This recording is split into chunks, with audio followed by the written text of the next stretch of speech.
మాది చక్రధరబంధం అండి. నా పేరు సత్యకుమారు. మా నాన్నగారి పేరు బోసంచెట్టి సత్యనారాయణ, అన్నవరని పిలుస్తారు. మా అమ్మగారి పేరు లక్ష్మి. మా తాతయ్య గారి పేరు బోసంచెట్టి బాబురాజు గారు. మా నాన్నమ్మ పేరు బుల్లమ్మ అంటారు. ఆవిడ అప్పట్లోని బియ్య వ్యాపారం చేస్తూ ఉండేది. బియ్య వ్యాపారం అంటే గర్భిణీ స్త్రీలకి 3 సంవత్సరాలు బాలంతర బియ్యం ఉంటారు కదా, వ్యాపారం చేస్తూ ఉండేది. నేను ముగ్గురు అత్తల తర్వాత 3వ వ్యక్తిగా నేను పుట్టాను. 9 సంవత్సరాల మధ్యలో గ్యాప్గా నేను పుట్టాను. కానీ ఎన్నో పూజలు చేసి, ఎన్నో నోములు చేసి నన్ను కందే నా తల్లి. నా కొడుక్కి మగ సంతానం లేకపోతే వేరే పెళ్లి చేస్తానని మా తాతయ్య గారు మా అమ్మగారిని బెదిరించేవారంట. ఆవిడ మా ఊర్లోని పాస్టర్ గారు ఒక ఆయన దగ్గరికి వెళ్ళి, అయ్యా ఇలాగా మా మామయ్య గారు వేరే పెళ్లి చేస్తానండి, ఏంటంటే పోసిన అంటే, ఏం కదమ్మా నేను ప్రార్థన చేస్తాను తల్లి అని చెప్పి ప్రార్థన చేయగా కొన్నాళ్ళకి నేను గర్భం ధరించడం జరిగింది. నేను పుట్టిన తర్వాత నా తల్లి మంచి పేరు పెడతానని చెప్పేసి అనుకుని పుట్టిన తర్వాత ఆవిడ మర్చిపోవడం జరిగింది. తర్వాత ఇంకో చెల్లి పుట్టిన తర్వాత మొత్తం అంతా వాళ్ళు ఇది మర్చిపోయి వీళ్ళ విగ్రహార్థంలో బాగా మునిగిపోయారు. నాకు 9 సంవత్సరాలు వచ్చిన తర్వాత నేను గణపతి సత్యనారాయణ స్వామీజీ గారిని మైసూరు నుంచి ఇక్కడికి జీపీఆర్లో ఆశ్రమానికి వచ్చేవారు. ఆయన రాగానే మాకు పెద్ద పండగ ఉండేది. ఆయన కూడా ఎప్పుడు ప్రతి జనవరి 1కి విజయవాడ వెళ్ళి ఆయన దర్శించుకుని ఆయన చెప్పే మాటలని వచ్చేస్తూ ఉండేవాళ్ళం. తర్వాత నాది 6th క్లాస్ జాయిన్ అయిన తర్వాత 6th క్లాస్లో కూడా నాకు విద్యాభ్యాసం చెప్పిన వ్యక్తి మాస్టర్ గారు సూర్యనారాయణ మాస్టర్ గారు ఇంకా ఉన్నారు. 11లో పరిచయం చేస్తారు. నెక్స్ట్ 7th వస్తువులకల్లా పౌలు మాస్టర్ గారు, ఆయనే మన రిటైర్ అయిపోయారు. నందపురంలో స్కూలు హెడ్ మాస్టర్ రిటైర్ అయిపోయారు. తర్వాత ఝాన్సీ మేడం గారు, ఆవిడ మన ఎంఈఓగా చేసి మొన్న 1 సంవత్సరం ఆవిడ రిటైర్ అయిపోయింది. తర్వాత 10th కల్లా ఎఫ్సి రాణి గారు మాకు 10th క్లాసు. కానీ ఎందుకు చెప్తున్నానంటే, ప్రతి క్రిస్మస్కి నేను వెళ్ళి ఆ యొక్క చర్చిని డెకరేషన్ చేసి వాళ్ళు పెట్టే బిర్యానీ తినేసి ఏదో 2 వాక్యాలు కూర్చోమని చెప్పేసి పాస్టర్ గారిని కూడా నేను హేళంగా మాట్లాడేవాడిని. చాలా హేళంగా మాట్లాడేవాడిని. ఏంటిది అని చెప్పేసి ఆ బిర్యానీ తినేసి మామూలుగా వెళ్ళిపోతుండేవాడిని. తర్వాత నాకు ఇంటర్లో వికాస్ కాలేజీలో జాయిన్ అయిన తర్వాత నా తండ్రి గారికి పచ్చకామలు వచ్చినాయి. అప్పట్లో నా చదువు బ్రేక్ అయిపోయిందన్నమాట. తర్వాత మా నాన్నగారికి కామలు తగ్గిన తర్వాత మాకు వ్యవసాయం ఉండేది. దాంతోపాటు నాకు చిన్న చిన్న వ్యాపారాలు ఉండేవి. జీపీఆర్లో డ్రైనేజీలు కట్టడం, తర్వాత చిన్న చిన్న ఫ్యాక్టరీలు పేవరీ గోడలు కట్టడం, ఇలాంటివి. నా అంత ఆస్తున్నా సరే నా సంపాదనకి నా ఖర్చుకి తల్లిదండ్రుల మీద ఆధారపడకుండా నేను బతికేవాడిని. తర్వాత ఏం జరిగిందంటే, జిఎస్ఆర్ మెడికల్ కాలేజ్ వచ్చిన తర్వాత అందులో మాది కొంత పొలం అమ్మడం వల్ల అందులో నాకు ఒక జాబ్ ఇచ్చారు. ఆ జాబ్ జాయిన్ అయిన తర్వాత కొన్నాళ్ళకి 2-3 సంవత్సరాలు అయిన తర్వాత ఎనాటమీ అంటే ఎంబీబీఎస్లో ఒక ఇంపార్టెంట్ సబ్జెక్ట్ అది, ఎనాటమీ డిపార్ట్మెంటు. అందులో నేను క్లర్క్గా జాయిన్ అయ్యాను. జాయిన్ అయిన తర్వాత అక్కడి నుంచి చిన్న చిన్న డాక్టర్లతో నాకు ఈ బీరు అనే మందుకి బానిసనయ్యాను. అది డాక్టర్లే తాగుతున్నారు కదా, మనం తాగితే ఏంటి అనే టైపులో నేను తాగేవాడిని. ఆ తాగడం నాకు ఒక వ్యసనంగా తయారైంది. 2-3 సంవత్సరాలు నేను అందులో చేయటం, తర్వాత పెద్ద పెద్ద డాక్టర్లతో నాకు పరిచయం అవటం, సిఇఓ గారి నుంచి కేమో వరకు కూడా నేను నైట్ 9 కల్లా నేను మందు తాగుతూ ఉండేవాడిని. నేను చదివింది ఇంటర్, కానీ నేను ఒక డాక్టర్లో కారు తీసుకెళ్ళాను, ఎస్టీన్ కారు. వాళ్ళతో కూడా నన్ను కూడా డాక్టర్ అని పిలిచేవారు చాలామంది. తర్వాత మేము రాజ్యనగరం మొత్తం 4 బెల్లం షాపులు ఉండేవి. అప్పుడు మేము ఈవినింగే తాగిపోయిన తర్వాత మధ్యాహ్నం అలాంటి అయింది నాకు మందు. మధ్యాహ్నం తాగడం బీర్ అనేది మొత్తం మీద లిక్కర్లోకి వచ్చేసాను. మొత్తం లిక్కర్ తాగుతూ మధ్యాహ్నం డ్యూటీకి ఎగ్గొట్టేసేవాడిని. అలా మళ్ళీ సాయంకాలం అలాగా జరిగిన సందర్భం జరిగి ఉండేది. నాకు 2004లోనే మ్యారేజ్ అయింది. ఆ మ్యారేజ్ కూడా చక్కదారి బంధమే. శంకర నాగన్న గారి మనవరాలు ఆవిడ నేను పెళ్లి చూసిన సతీష్ గారికి బాగా తెలుసు. తర్వాత నేను చాలా బుద్ధిమంతుడిగా ఉండేవాడికి, పైకి ఎవరికి దొరికేవాడిని కాదు. ఎంత తాగినా సైలెంట్గా వచ్చేసి ఇంటికి వెళ్ళి రెండు భోజనం చేసి పడుకోవడం తప్ప. కానీ చాలాసార్లు మా ఆవిడ ఏంటంటే స్మెల్ వస్తుంది, ఏంటంటే అది తెల్లనికి అది పాయిజన్ అది మంచి స్మెల్ వస్తుంది అనమాట. అప్పట్లో ఆవిడ కూడా కనిపెట్టలేకుండా ఉండేది అనమాట. తెలియదు ఆవిడకి. 7th క్లాస్ డిస్కంటిన్యూ ఆవిడ. అసలు ఏమి తెలియదు. చక్కదర బంధం అంటే తాగడం అంటే అసలు తెలియదు మాట ఆవిడకి. అలాంటి వాళ్ళు నేను పెళ్లి చేస్తున్నాను. ఆ పెళ్లి చేసుకున్న కారణం కూడా నాకు తెలుసు. ఒక డాక్టర్లో అనేక మంది అనేక రకాల గత్తరగా ఉండేవారు అనమాట. నాకు తెలిసి చూసేవాడు అన్నమాట. దాన్ని బట్టి నేను అలాగే నేను ఊళ్ళోనే తెలిసిన వాళ్ళు చేసుకుంటే ఎటువంటి ఇబ్బంది అని చెప్పి అక్కడే నేను మా చక్కదర బంధాన్ని పెళ్లి చేయడం జరిగింది.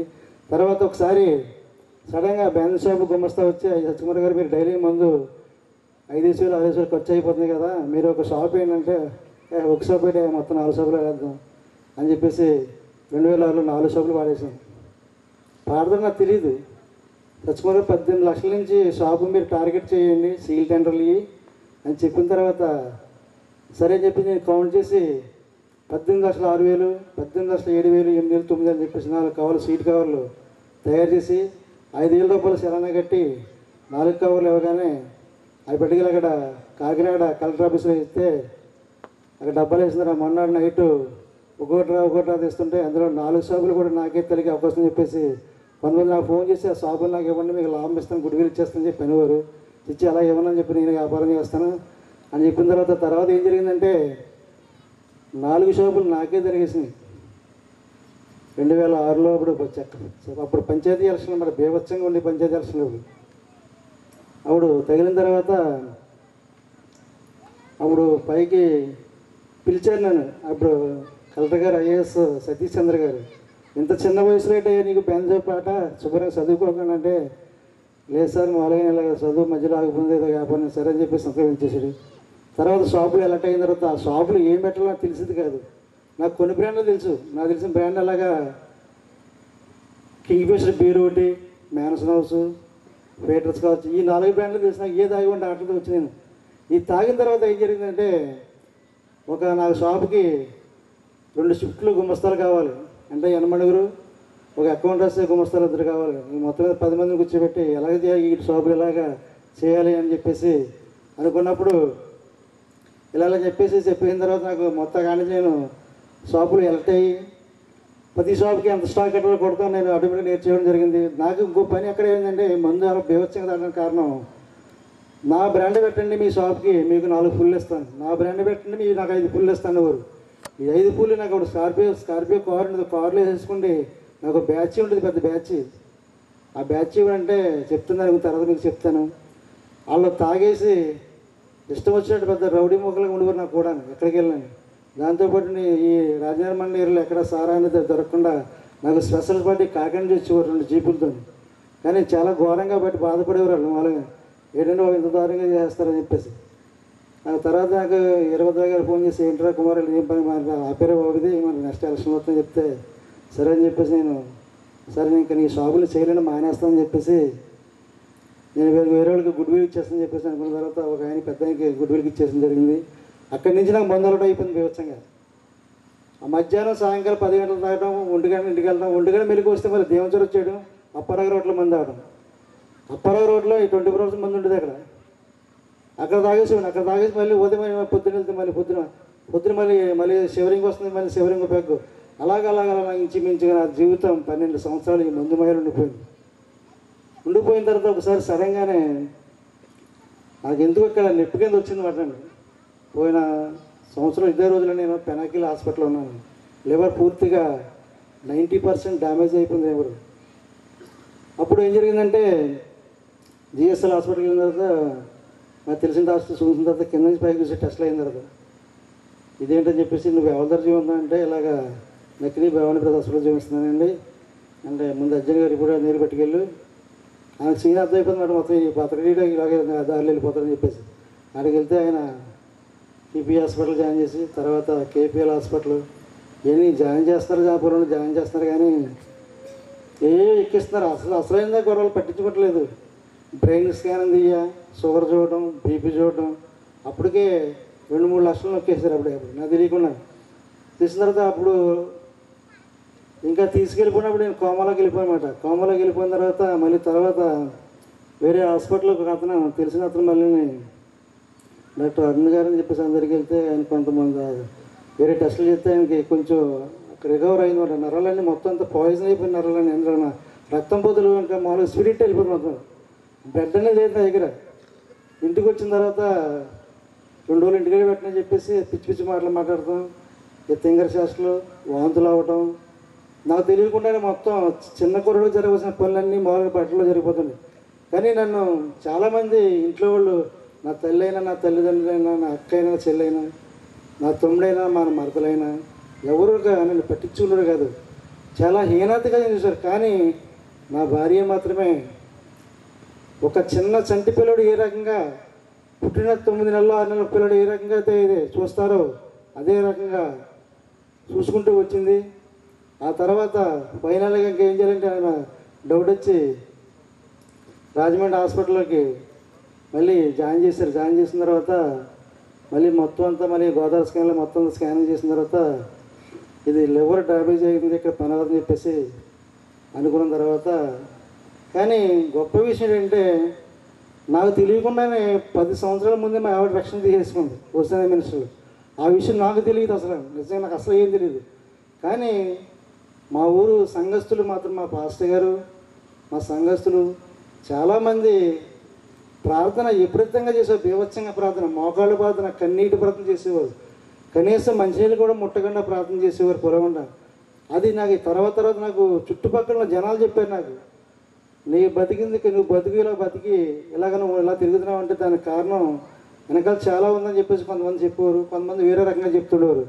తర్వాత ఏం జరిగిందంటే ఒకసారి ఈ టెస్ట్లను అయిపోయిన తర్వాత ఫైనల్గా ఇంకా ఇక్కడ పని అవ్వదు ఇంకా అని చెప్పేసి నేను మొత్తం ఫుల్ కోమలో పోయిన తర్వాత 6 లక్షల రూపాయలు అక్కడే నొక్కేశారు. ఇంకా మా ఆవిడ కళ్ళంటే నీళ్ళు పెట్టుకుంటే అయ్యగారు ఏంటంటే చెప్పండి అని చెప్పేసి డాక్టర్లు కాల్ పెట్టుకుంటే అందులో ఒక డాక్టర్ గారు ఆవిడ ఏడుపు విని, అమ్మ ఇక్కడ పని అవ్వదు, ఇంకా అసలు ఎక్కడికి పోయలేని పని అవ్వదు, మీరు తీసుకెళ్ళిపోండి, ముందుకు వెళ్తే డబ్బులు తినేయడం తప్ప ఏమన్నా మేము వెళ్ళి చెప్తే మా మీద యజమాని మా మీద సీరియస్ అవుతారు, దయించి మీరు వెళ్ళిపోండి, ఇక్కడ ఎదురంగా వెళ్ళిపోండి చెప్తే అప్పుడు పాస్టర్ గారికి ఫోన్ చేస్తే, అన్నయ్య ఇలాగా చాలా కిటికీల పరిస్థితులు ఏంటని మొక్కలు ఏడితే ఫోన్ చేస్తే, అమ్మ కంగారు పడుతుంది, నీకు నీ వెనకాల నీకు మంచి దేవుడు ఉన్నాడు, కంగారు, నువ్వు చేసిన సేవ చిన్న సేవ కాదు, నువ్వు చేసే మోకాళ్ళ ప్రశ్న నీకు ఖచ్చితంగా నీ భర్తని ఖచ్చితంగా నీకు దక్కుతాడని చెప్పేసి, నువ్వు తొందరపడకని చెప్పేసి ఆ గూగుల్లో కొడితే నెంబర్ 1 హాస్పిటల్ ఉంది, పెనాకిల్ హాస్పిటల్ వైజాగ్లోనే అని చెప్పేసి మా మిస్సెస్ చెప్పగానే మా యవనస్తులు అందరూ వచ్చి కళ్ళంటే వీళ్ళ హాస్పిటల్ ముందే కాళ్ళ మీదకి పడి ఏడుస్తుండేవారు. అలాగే చూస్తూ ఉండేవాడు నేను. కనీసం నా తల్లిదండ్రులు కానీ, నా తమ్ముళ్ళు కానీ, నా తోబుట్లు కానీ రాని వ్యక్తులు ఈ యవనస్తులతో సేవ చేస్తున్నారే అని అలా చూస్తూ అలా ఉండేవాడిని. ఈలోగా అంబులెన్స్ వచ్చింది. నేను ఎప్పుడెప్పుడే అలా సూరలో తప్పిపోయాను, అంబులెన్స్ ఎక్కించాను. ఈలోగానే మా ఊర్లో ఒక అతను పెనాకిల్ హాస్పిటల్లో ఎంఆర్ఐ స్కాన్లో చేస్తానమాట. అతను యామగిరి సీన్ అని చెప్పేసి యామగిరి లోవరాజు అని చెప్పేసి ఇలా ఫోన్ చేయగానే ఫాస్ట్ గారు పోయి అన్నీ అక్కడ డాక్టర్ని అలర్ట్ చేసి అక్కడున్న డాక్టర్ని, ఈ లివర్ సంబంధించిన డాక్టర్ని గట్టిగా పట్టుకుని అయ్యేలాగా మా ఊరు పెద్ద అయినా ఒక ఆయన వస్తున్నాయండి, మీరు ఖచ్చితంగా జొన్నడు వెళ్ళిపోకని చెప్తే పాపం ఇక్కడి నుంచి మేము కరెక్ట్గా 9 గంటల పోయి దానికి వెళ్తే 3:30 అయిపోయింది మొత్తం మీద. మేము ఎలాగైనా టచ్ మీద లోపల తీసుకెళ్ళిన తర్వాత అప్పటికే నా పొట్ట ఎలాగ అయిపోయింది, అప్పటికే మొత్తం ఉబ్బిపోయింది పొట్ట. వెంటనే నేను ఏం చేశారంటే ఈ నోటంట పైపులు వేసి, వీళ్ళు ట్రైనింగ్ డాక్టర్లు ఉంటారు, నాకు తెలుసు ట్రైనింగ్ డాక్టర్ల గురించి ఏం చేస్తారు, వాళ్ళు తెలిసిన వైద్యం చేస్తూ ఉంటారు వీళ్ళు మామూలుగా. వీళ్ళు ఈ నోట్లో పెట్టేసి అలా ముక్కులో బ్లడ్ వచ్చేసి చూపించగా లోపల దిక్క, ఈ నరాలు దొరకాలి, ఇష్టం వచ్చింది గత్తరగోది, కనీసం ఈ మెడకు కూడా తంటేసేస్తే రకాలు తయారవుతుంది వస్తుంది. అప్పుడు కూర్చుని మోకాలు ప్రార్థన కూర్చుని చేయగా ఒక పెద్ద డాక్టర్ గారు వచ్చారు. వచ్చిన వెంటనే పాపం ఆయన వెంటనే చూసి నోట్లో పైప్ వేసి మొత్తం లోపల ఉన్న పసరంతా, పసరు ఎలా ఉంటుంది మనకు, కనీసం మన ఆకు పసరు ఎలా ఉంటుంది మనకి, మన నాసు పెట్టిన ఉంటుంది కదా, అదే రకంగా పసరు వస్తూ ఉంది అలా కంటిన్యూగా వస్తుంటే ఆయన ఇంటికి వెళ్ళిపోయిన సడన్గా ఒకసారి నాకు ఎగుపు రక్తం పట్టింది. ఎగుపు యాక్చువల్గా రాకూడదు నాకు తెలిసింది. అంటే వెంటనే డాక్టర్ మళ్ళీ వస్తే ఖచ్చితంగా వెంటిలేటర్కి ఇచ్చారండి. వెంటిలేటర్ పెట్టండి, ఇంట్లో చనిపోయినా పర్వాలేదండి వెంటిలేటర్ పెట్టొద్దని చెప్పేసి మా మిస్సెస్ కాళ్ళు బతిమాలతో సరే అని చెప్పేసి అలా కూర్చోబెట్టిన తర్వాత 7 సార్ వచ్చారు. ఆయన ఎక్కడి నుంచి వచ్చాడు, ఢిల్లీ నుంచి వచ్చాడు ఆయన. 7 సార్ వచ్చేదాగానే చూసి ఇమీడియట్గా ఐసీయూకి షిఫ్ట్ చేశారు లోపలికి. చేసిన తర్వాత పులవమంట, ఇక్కడ ప్రార్థన పులవమంట జరుగుతూనే ఉన్నాయి. ఇక్కడ ప్రతి చర్చ్ అంటే దహించు ఆత్మ ఉన్న చర్చిలో ప్రతి చర్చ్ కూడా సురేంద్రయ్య గారి చర్చు, చక్రధరమైన పీడింగొయ్య, కవలగొయ్య, ఇంకా ములగాడ, మన శ్రీకృష్ణ దైంద్ర మా బొచ్చు ప్రసాద్ గారు అని చెప్పేసి వాళ్ళ తాలూకా చర్చలండి. మొత్తం నా గురించి అనేక మంది అన్న పని లేకుండా ప్రార్థన చేశారు. తర్వాత నేను ఒక 20 రోజుల్లో కోమాలో ఉన్నాను. కోమా నుంచి బయటకు వచ్చిన తర్వాత బాగానే ఉందామని చెప్పేసి బయటకు రేపు డిశ్చార్జ్ చేస్తానని, కానీ కొంచెం మళ్ళీ ఒంట్లో బాగుపడి మళ్ళీ జరిగితే మళ్ళీ 2 రోజుల్లో ఐసీయూలో పెట్టారు. ఈలోగా నా ముందు ఒక ఆయన రేపు పొద్దున్న డిశ్చార్జ్ చేస్తున్న ఆయన కూడా ఆటోమేటిక్గా ఆయన చనిపోయాడు మొత్తం మీద. ఇలా ఇంకా భయం వేసేసి బీభత్సంగానే భయం వేసి మళ్ళీ డాక్టర్ గారికి, పాస్టర్ గారికి అందరికీ ప్రార్థన చేయమని చెప్తే మా సంఘర్షణ చక్కగా ప్రార్థన చేసిన తర్వాత మొన్నటి 3-2 చక్కగా నేను ఐసీయూ నుంచి వాటికి డిశ్చార్జ్ చేశారు. డిశ్చార్జ్ చేసిన కొంచెం రికవర్ అవ్వకుండా వచ్చాను. తర్వాత నా దగ్గర ఉన్న వ్యక్తులు ఎవరంటే మా పాస్టర్ గారు, నా సంఘ బిడ్డలు, యవనస్తులు, వీళ్ళే షిఫ్ట్ల కింద తీసుకుండి వాళ్ళు గైడ్లో జాబ్ చేసే కుర్రాళ్ళు చిన్న షిఫ్ట్ల కింద తీసుకుండి వాళ్ళు ఒకరి తర్వాత ఒకరు వస్తూ వెళ్తూ ఉండేవారు. అలా రికవర్ అయ్యి నేను జనవరి 13వ తారీఖున నేను ఇంటికి రావడం జరిగింది. ఇంటికి వచ్చిన వెంటనే పాస్టర్ గారు అందరూ వచ్చి అందరూ ప్రార్థన చేసి నాకు ఒకటే తెలిసింది, ఇంకా అయ్యా నేను చేసిన పాపాలు మామూలు పాపం కాదు తండ్రి అని చెప్పేసి నేను మోకాళ్ళ మీద అలా కూర్చొని బాధపడుతూ చేస్తూ నాకు రక్షణ ఇచ్చాను తండ్రి. ఇంకా రక్షణ ఇస్తే కానీ నేను ఇంకా మామూలు మనసుని మారను అని చెప్పేసి రక్షణ ఇచ్చామన్నాను. రక్షణ ఇచ్చేసిన తర్వాత కొన్నాళ్ళకి నేను మళ్ళీ వైజాగ్ వెళ్ళాలనుకున్నా. 2 నెలలకు ఒకసారి ట్యాబ్లెట్లకి, టెస్టులకి మొత్తం ఇక్కడ నుంచి ఆ డాక్టర్ గారు ఏం చెప్పారంటే, అమ్మ నువ్వు అక్కడికి వస్తే వైజాగ్ టెస్ట్లకి అయితే 20-30 టెస్టులకి అయిపోతాయి, నువ్వు జిఎస్ఎల్లో నీకు బాగా తెలుసు కాబట్టి అక్కడ టెస్టులు చేయించుకో, తక్కువ రేట్లో 6,000 రూపాయలకి టెస్టులు అయిపోతుండే. నాకు అలాగా వాళ్ళ మందులు వాడుతూ ఒక 8 నెలలు కంటిన్యూగా వాడుతూ వచ్చిన తర్వాత అరుణ్ సార్ ఏమన్నారంటే, ఖచ్చితంగా ఈ ట్యాబ్లెట్ మీరు 5 సంవత్సరాలు ఖచ్చితంగా వాడాలి. ఇది ఒక ట్యాబ్లెట్లు వచ్చి 120 రూపాయలు, రిఫాకెట్ 550 అని చెప్పేసి ట్యాబ్లెట్ 120 రూపాయలు. అట్టు వచ్చే దాని బట్టి లెక్కేసుకోండి 10 బిల్లు ఉంటాయి. అంత కాస్ట్లీ మెడిసిన్ వాడుతున్న తర్వాత మొన్న లేటెస్ట్గా ఒక నెల రోజుల కింద మళ్ళీ క్రిస్మస్ ఆరాధన వస్తున్నాయి కదా, నేను అన్ని దుఃఖాలు ఇంకా నేను నా సజీవ సాక్ష్యం చెప్పాలని చెప్పేసి కోరుతూ వెళ్ళాలని చెప్పేసి నేను మళ్ళీ మొన్న ఇక్కడ సురేంద్రయ్య గారి చర్చిలోని కూటాలు జరుగుతుంటే ఆయన దగ్గర ప్రార్థన చేయించుకోండి, నేను వైజాగ్ వెళ్తాను సార్, ఇలా టెస్టులు అంటే నీ రిపోర్ట్లు నార్మల్ రిపోర్ట్లు వస్తాయమ్మా, ఎటువంటి భయపడకని చెప్పేసి ఆయన హస్తంతో ప్రార్థన చేశాడు. చక్కగా తెలంగాణ 3 గంటలు వైజాగ్ వెళ్ళాను. ఆయన రిపోర్ట్లన్నీ మొత్తం చూసి నీకు ఈ లివర్ సంబంధించిన ట్యాబ్లెట్ తీసేస్తాను, ఎవరికైనా ఇప్పుడు దాకా రికవర్ అవ్వదు, 5 సంవత్సరాలు ఖచ్చితంగా వాడవలసిందని చెప్పేసి ఆ ట్యాబ్లెట్ హెల్త్ ఆపేసే ట్యాబ్లెట్ అది. నేను వాడేది ఫస్ట్ ఓన్లీ ఒక షుగర్ ట్యాబ్లెట్ తప్ప నాకు బీపీ కూడా లేదు. అప్పుడు బీపీ కూడా ఉండేది. మొత్తం అంతా నార్మల్ స్టేజ్కి వచ్చేసి నేను ఇలా రక్షించబడేదానికి కారణం ఆ యేసయ్యే. ఒకటి నేను చెప్పాల్సింది ఏంటంటే, ఎంత డబ్బు ఉన్నా, ఎంత అండదండలు ఉన్నా కానీ అది జరిగే పని కాదు. ఒక్క యేసయ్య వల్లే మనకి ఖచ్చితంగా జరుగుతుంది. నేను ఇలా చాలామంది నా ఈ వార్పేసి ఈ మధ్యకాలంలో నేను ఎక్కడికి వెళ్ళి చెప్పినా నువ్వు బతుకున్నావా, చచ్చిపోని చెప్పారా నా గురించి అని ఆశ్చర్యంగా అలా చూసి, నీ దేవుడు, నువ్వు నమ్ముకున్న దేవుడు చాలా మంచి దేవుడే బాబు, వచ్చి 2-3 నాకు సాక్షి విని మారడం జరిగింది. నేను కూడా ఈ పాటలు ఎప్పుడు పాడలేదు, ఈ మధ్యకాలంలో నేర్చుకున్న పాటలు ఇవి. మరి ఎలా పాడినా తెలియదు. మొత్తం మీద మీకు చిన్న ఉదాహరణ చెప్తాను. మీకు అలెగ్జాండర్ అంటే గ్రీకు వీరుడు. ఆయన ఈ ప్రపంచాన్ని జయించిన గ్రీకు వీరుడు. 13వ సంవత్సరం నుంచే అతను అనేక రాజ్యాల మీద యుద్ధాలు చేసి అనేక రకాలు జయించుకుంటూ వచ్చిన వ్యక్తి. ప్రతి రాజ్యాన్ని జయించి ప్రపంచాన్ని జయించేసి ఇంకా లాస్ట్లో ఉండాల్సింది ఎక్కడ ఉందంటే మన తూర్పు వైపున ఉన్నది, మన భారతదేశం ఉందని చెప్పేసి దీని మీద దండెత్తి రావడానికి ప్రయత్నించినప్పుడు అప్పుడు ఏం జరిగిందంటే ఆయన విలువిద్య నేర్పిన గురువు గారు అన్నారు, అయ్యా నువ్వు అసలు అక్కడికి వెళ్తే చాలా ప్రమాదంగా ఉంటుంది, చాలా వాళ్ళ విద్య వాళ్ళ గొడవలు వేరేగా ఉంటుంది, నువ్వు ఇంత డబ్బు ఉంది, ఇంతమందిని సైనికులు ఉన్నారు, అనేక మంది ఉన్నారని చెప్పేసి నువ్వేదో ఎర్రలోగుతున్నావు, అలాంటి ఎర్రలోకి అని చెప్పేసి ఆయన సలహా ఇచ్చిన తర్వాత ఒకసారి ఇక్కడికి వచ్చిన తర్వాత మన భారతదేశం వచ్చిన తర్వాత అతనికి చిన్న దోమ కుట్టిన తర్వాత ఆ దోమ చూసి వెనక్కి వెళ్ళిపోయాను. వెళ్ళిపోయిన తర్వాత ఎంతోమంది వైద్యులు పిలిపించి ఎంతమంది బంగారం ధనరాశులు ఇచ్చినా అతన్ని కనీసం అతన్ని బతికించలేకపోరు. అతను ఉన్న వెనకాలన్న ఎటువంటి బలగం ఎటువంటిది ఎంతోమంది వైద్యులు ఎవరో బతికించలేకపోరు. అతని చివరి శైలి వచ్చిన లాస్ట్లో ఆయన ఒకటే అనుకున్నాడు, ఇంకా ఈ డబ్బు వల్ల ఏమీ అవ్వదు, ఓన్లీ ఒక దేవుడు ప్రార్థన వల్ల అవుతుందని చెప్పేసి ఆయన సైన్యాధిపతిని కేకేసి నేను చనిపోయినప్పుడు ఖచ్చితంగా నా యొక్క శవపీఠిక తయారు చేసినప్పుడు నా 2 చేతులు పైకి ఉండేలాగా శవపీఠిక తయారు చేయండి, నా దగ్గర అనేక మంది డాక్టర్లు తయారయ్యారు, వాళ్ళ నా శవపేటకి మోసుకుని వెళ్ళాలి, నా దగ్గర నా డబ్బు అంతా ఎగజెలుతూ నన్ను తీసుకెళ్ళాలని చెప్పేసి ఒక శాసనం చేసి ఆయన చనిపోయాడు.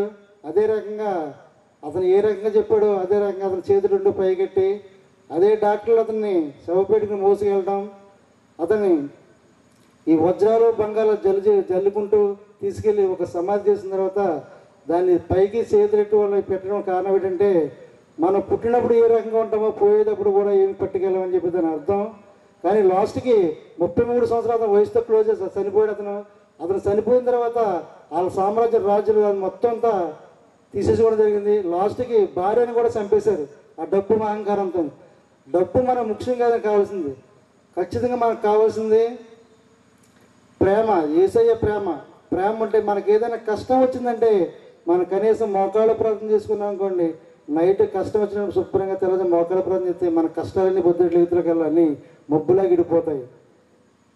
అది మనకు కావాల్సింది. మనకు కావాల్సింది ఏంటంటే ఈ డబ్బు గట్ట కాదు, ప్రేమ. ప్రేమే. అది ఒక యేసయ్య తప్ప ఇంకెక్కడ దొరకదు. అది నాకు ఇంకా చెప్పని చాలా నేను ముందుకు వచ్చిన టైం 2 నిమిషాలు ఇచ్చే టైం నాకు అంతే. కాబట్టి మీరు ఎంతమంది రక్షణ తీసుకున్నారో ఒకసారి చేతులు ఎత్తితే ప్లీజ్ దయించి మీరు ఒకసారి చేతులు ఎత్తండి. దయించి ఎంతమంది రక్షణ తీసుకున్నారు?